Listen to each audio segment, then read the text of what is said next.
Hello again, everyone.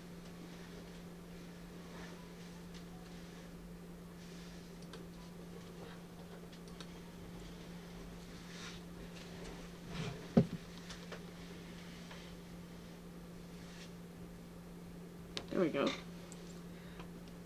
Have you missed me? It's been a while, hasn't it, since the last recording?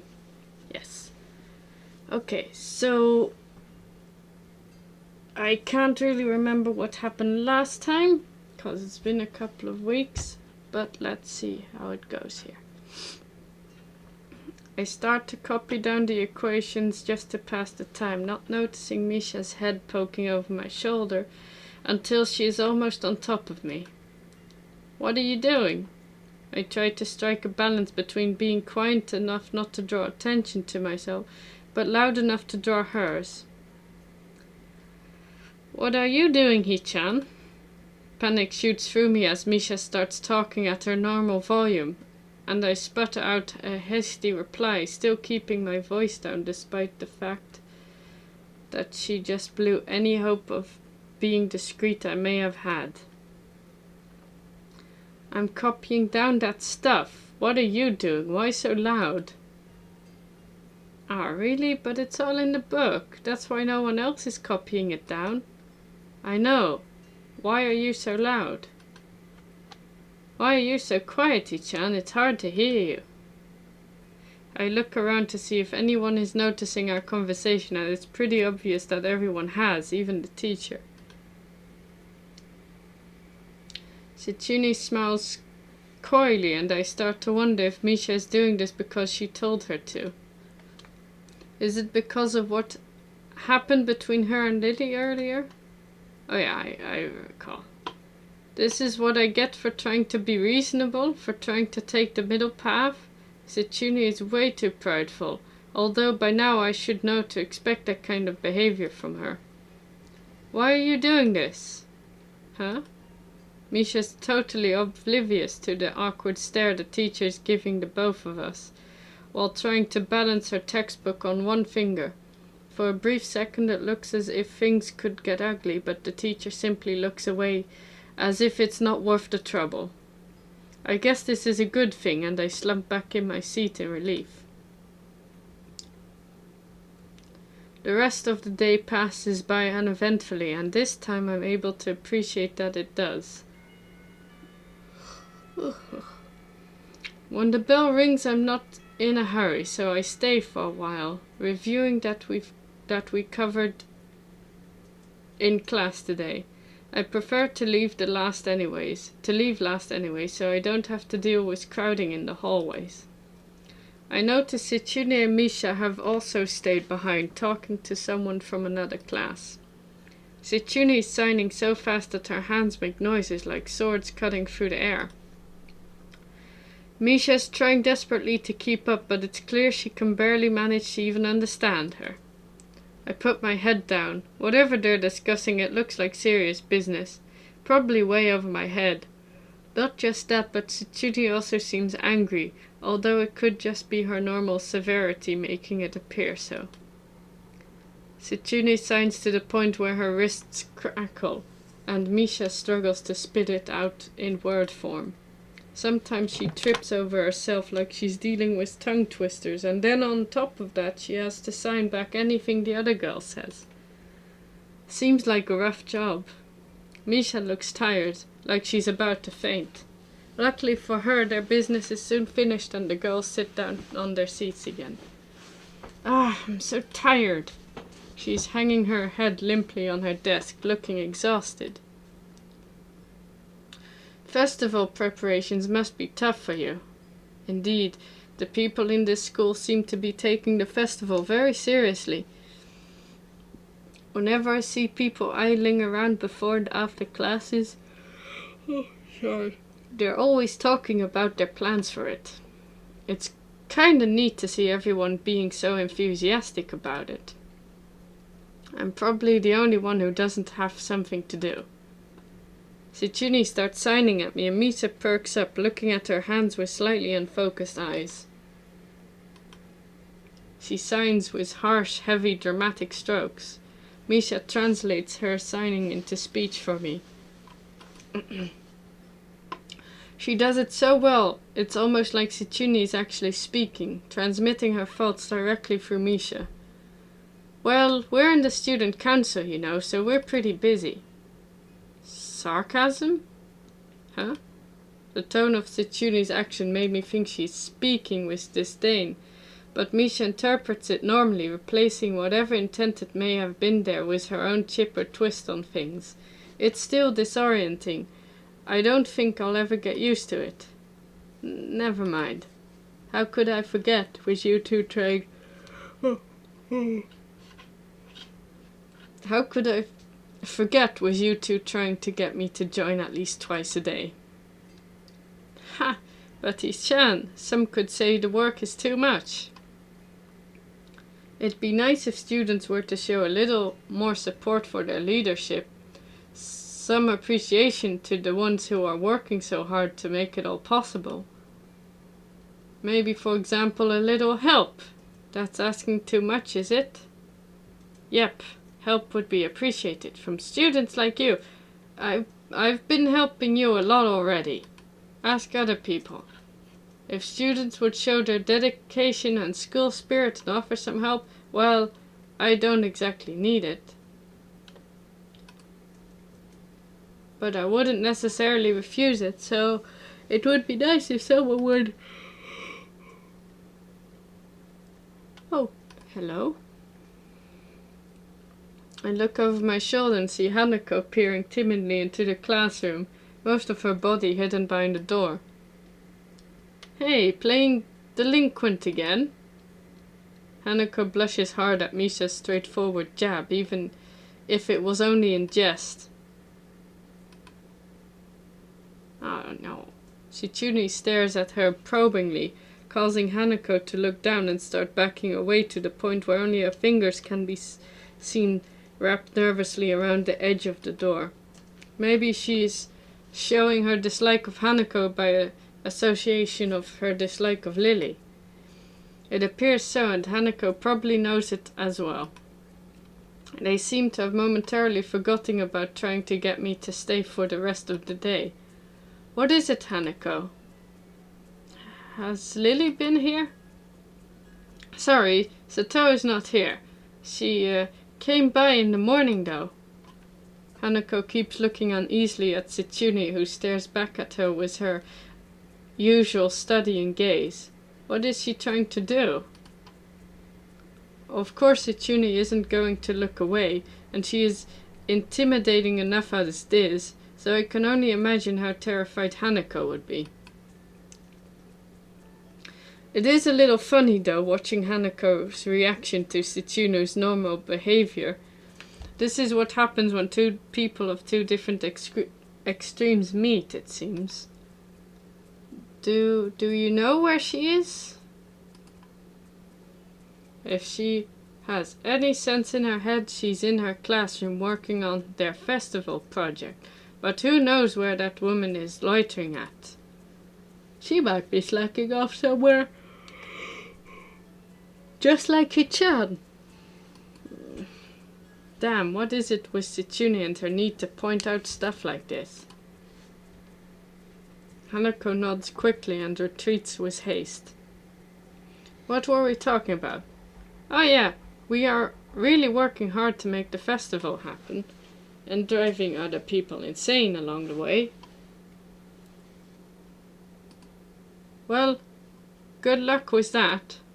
I stand up to leave, making my exit before either of them manages to berate me any more for slacking off. The halls are somewhat quiet as expected. Everyone must be in club meetings or at festival preparations, or both. Shitsune's words about being a slacker echo in my head. I feel a bit guilty about not You've contributed at least twice. Oh. But I seem to lack the resolve to do something concrete about the matter. For the festival, it's too late already unless I count helping Shizune and Misha, which I naturally don't, and clubs, I don't know. Maybe I'm not a club type of person. halfway.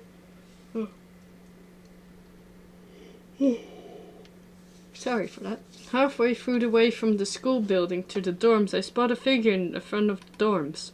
It's Rin. It looks like she's working on her mural today too. I walk over to her, but she doesn't seem to notice me approaching. She's sitting on an upturned box, looking intently at the wall she is painting with a brush held between her toes. The mural has progressed considerably since yesterday, but it's still only half done as far as I can tell. More colors have appeared and the twisted human-like figures have spread and increased in number. I have to say, the style is quite eye-catching and very unique. Not that I would be knowledgeable about art by any measurable scale, but it's very nice looking nevertheless. I clear my throat to get her attention, but not to startle her so that her concentration won't break. Wait. She doesn't even turn to check who it is. I'll wait.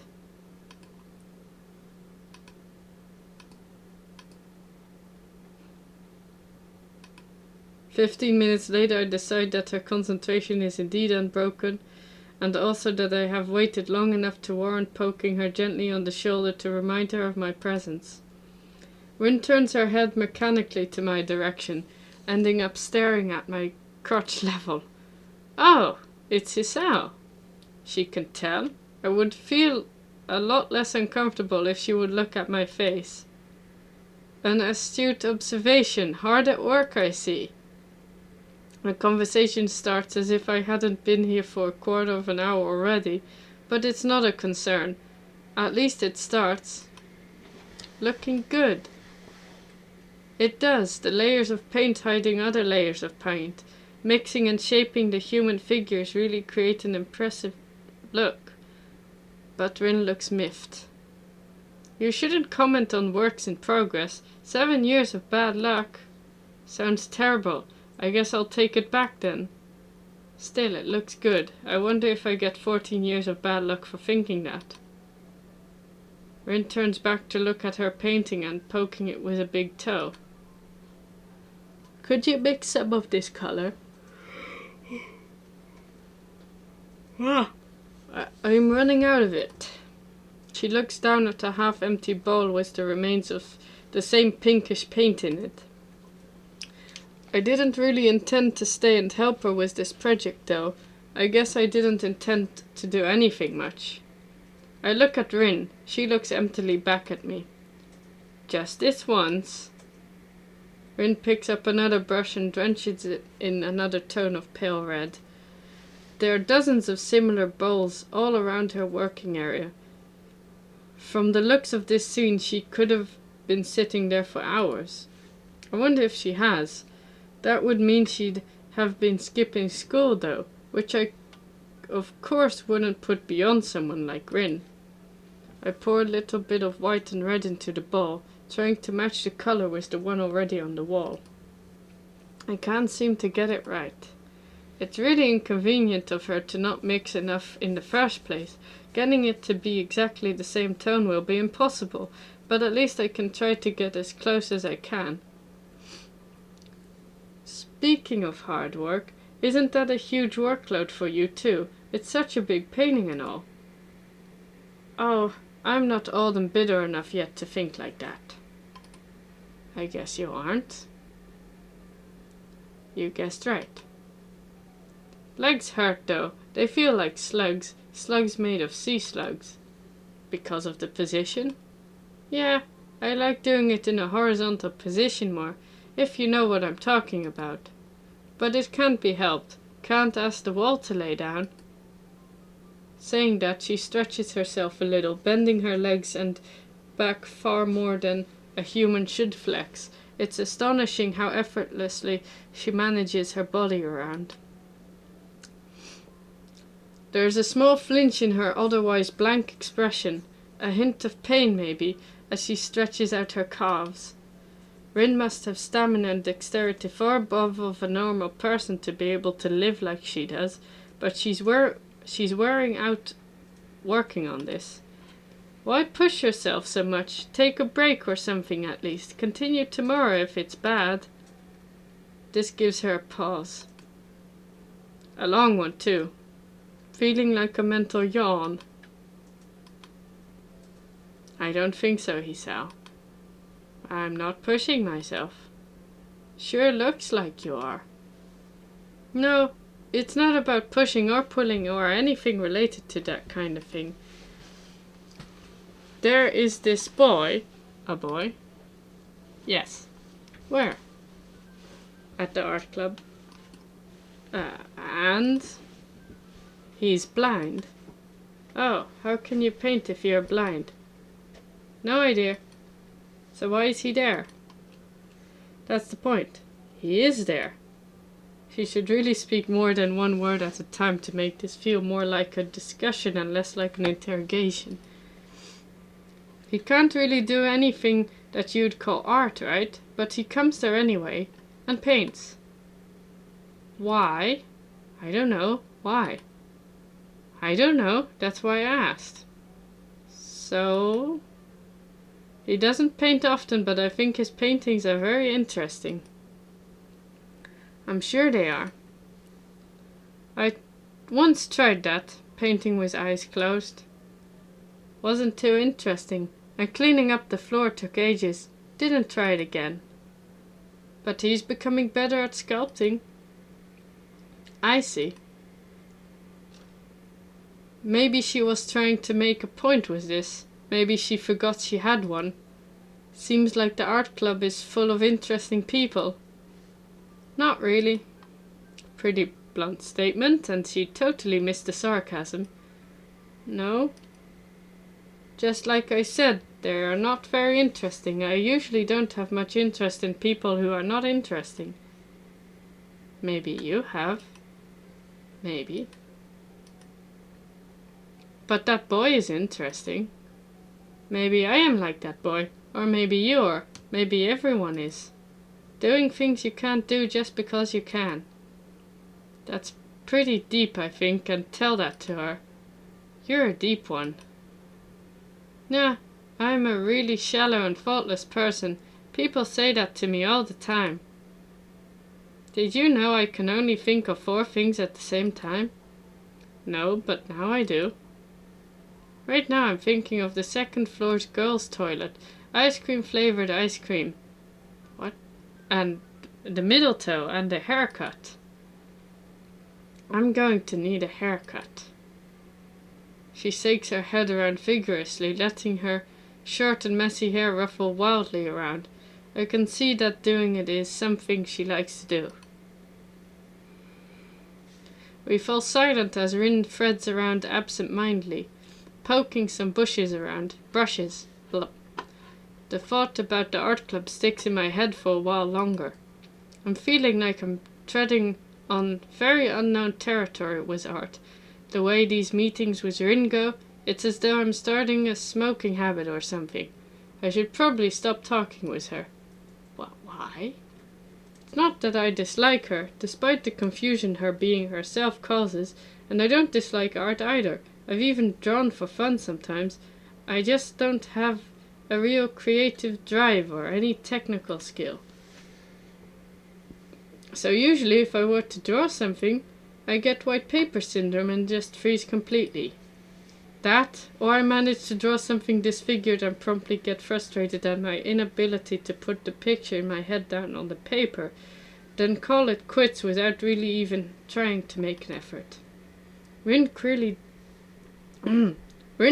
doesn't have this problem, but she frustrates me in another way. Being with her is like looking into a mirror that doesn't reflect anything. It makes one question the sanity of the act.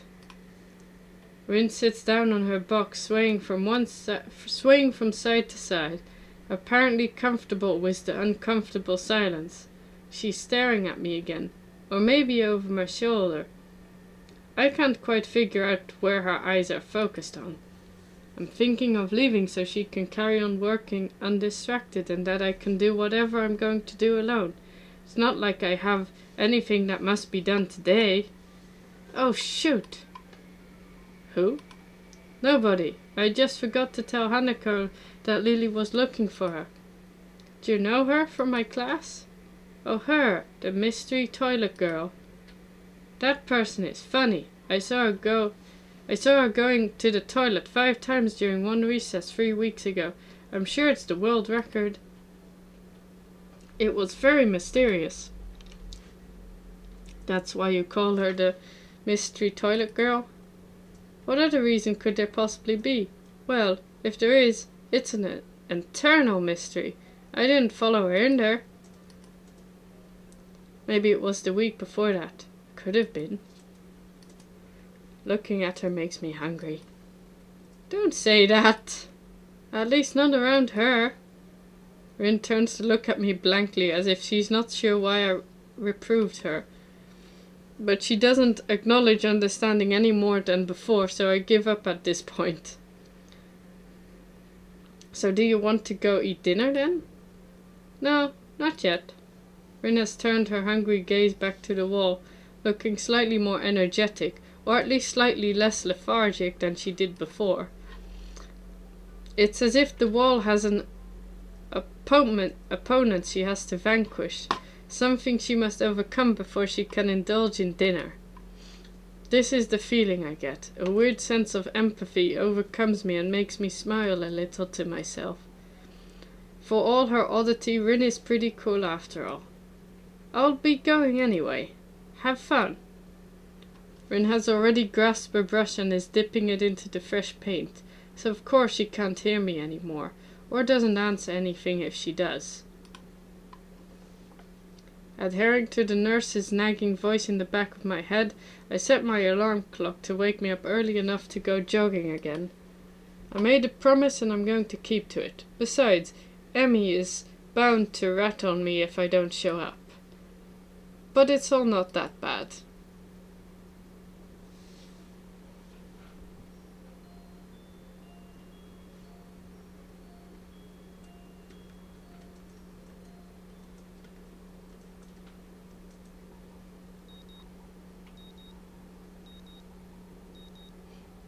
My morning alarm goes off and I flail about uselessly for a while until I remember that I decided to give morning runs another shot. I don't know if this was my greatest idea, but I'm determined to keep going. This is about my health after all. Sure, things haven't been great lately for me, but that hasn't made existence so intolerable that I'm not going to try everything I can to stay healthy. Besides, it's all about asserting some kind of control over this thing, right?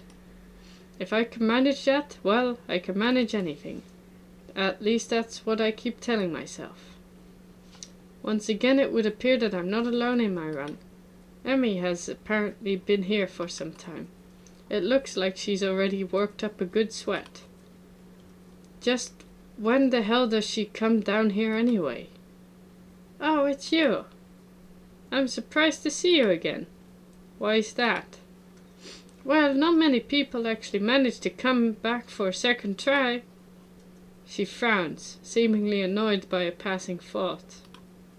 Like the rest of the track team, for instance. Still, it was only supposed to be on a volunteer basis, so it's not that big of a shock. And I guess it's pretty early in the morning. A shrug, and suddenly it appears that she's forgotten what she was talking about. The frown disappears entirely and she seems to snap back to her previous train of thought. So, come on then. What? You're here to run again, right? Well, yes. So come on. I find myself suddenly grabbed and yanked onto the track. Things seem to be set on mirroring yesterday's run.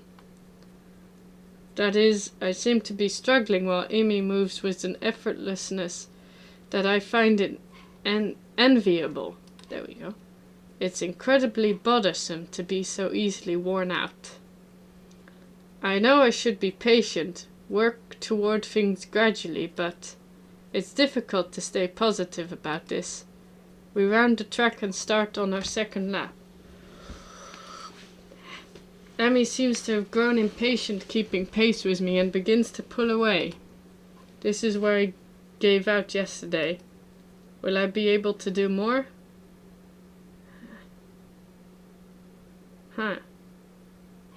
Take it easy. I let Amy go with her own pace, and she doesn't show mercy, pulling half a lap ahead of me in an instant. I don't blame her. I mean, look, if you're going all out, look, she's gonna be faster than you anyways, and you haven't run that much, so you'll probably collapse to the floor with another heart attack or something if you go all out on it, so... I mean, it's not as if I'm really putting up any sort of real fight out here, is it? Instead, I'm just running at a steady pace, which is what I should be doing, right? There's no need to go pushing my limits at this stage of the game. God, is this even worth it? As we finish the second lap, I break off again. Emmy keeps going, and it almost seems to me that she's disappointed. Well, that's stupid. I don't have anything to prove to her, come to think of it. I've got nothing to prove to myself either. I'm just fine the way I am. And what I'm not is a runner. Oh, shit, that's why I should have gotten the other choice, cause then... Anyways, this was probably a bad idea. Maybe there's something else I can do instead of this. No! Just because I said you should take it easy doesn't mean you should stop with it entirely. This was just the second time, right? Oh well. Getting up this early sucks anyway. There's got to be some other way to keep healthy. Walking, maybe. Nice afternoon walks. Yeah, that sounds good. Running isn't for me. Fine. I wave to Emmy and head back to my room. I'll think of something else later. God damn it, man. Back in my room, the first thing I see is the familiar row of medication bottles lined up on top of my dresser. And it makes me depressed as usual.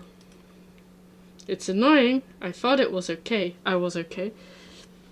I thought I had made my peace with this thing, gotten over it. But what I really did, I allowed myself to forget that I have a problem. Being here really reminds me of the reality, and trying to fight against it just hurts. Reflecting on it, it's only good to do so much.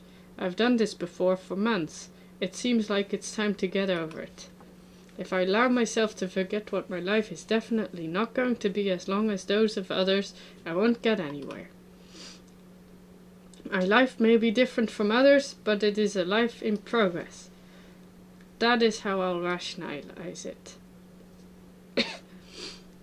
I downed the usual handful of pills, trying to push the sudden dreary feeling out of my head. Then I prepared to head out of class early as usual. Wait, what? Head out to class early as usual. There we go. As I step into the hallway, I notice Kenji coming around the hallway corner, stealthily making his way over to his own room with a large bag. As he sneaks past me soundlessly like a ninja hiding in plain sight, I call out to him.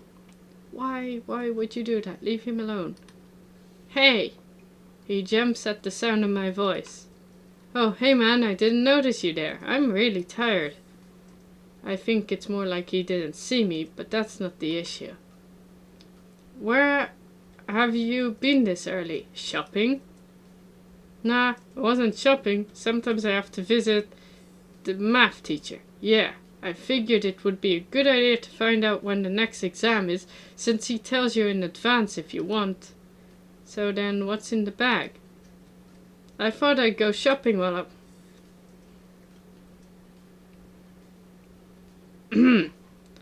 I need supplies to continue the fight against the vast feminist conspiracy. Okay. I thought you didn't go outside.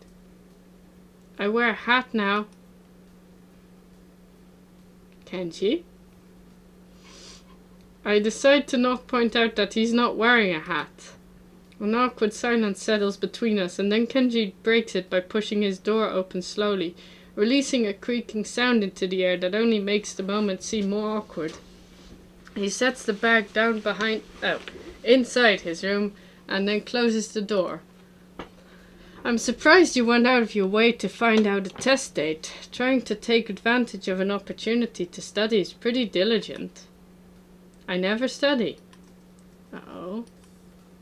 I just wanted to know when the next test day was. I'm still going to take it, duh. I need to know so I know what day I can afford to skip class. He usually sends out updates on that crap by phone, so I had to step out and check up on it. And why do you have to go out when you can get it on your phone? I don't carry a phone. What do you mean you don't carry a phone? You mean you just leave it at home? No, I don't use phones. I don't have a phone. I have no phone. Why don't you have a phone? How can you not have a phone? No phone at all? No phone? I just don't like phones. Actually, I'm kind of scared of them. I don't know why. I think it's some kind of repressed trauma. But basically, when I hear phone, I get nervous. It's my darkest secret. I have two theories on it. Either I have some fear of receiving some undefined, ominous, life-altering doom call, or I was beaten with a phone in the past. Beaten so badly I can't remember it. Beaten in the head? Well, where else could I get beaten with a phone that would make me unable to remember it? The ass? Unexpectedly logical. I feel very depressed now, sensing this conversation is more or less over. Kenji opens his door again and prepares to head inside. Yeah, I'm going to sleep, dude. Have a good one. Class is going to start in like 20 minutes. I already did something today. Too tired to go to school. Hey, you need some lip balm? I accidentally brought two because I thought the store had started selling individual AA batteries. Thanks, but no thanks. Whatever, man. He swiftly enters his lair, finally letting me go to the class.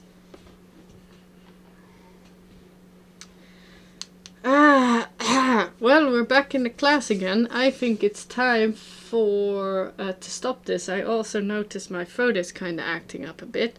So I'm gonna stop this Katawa Shoujo part, and yes. Hope you enjoyed this episode. Have it good. Goodbye.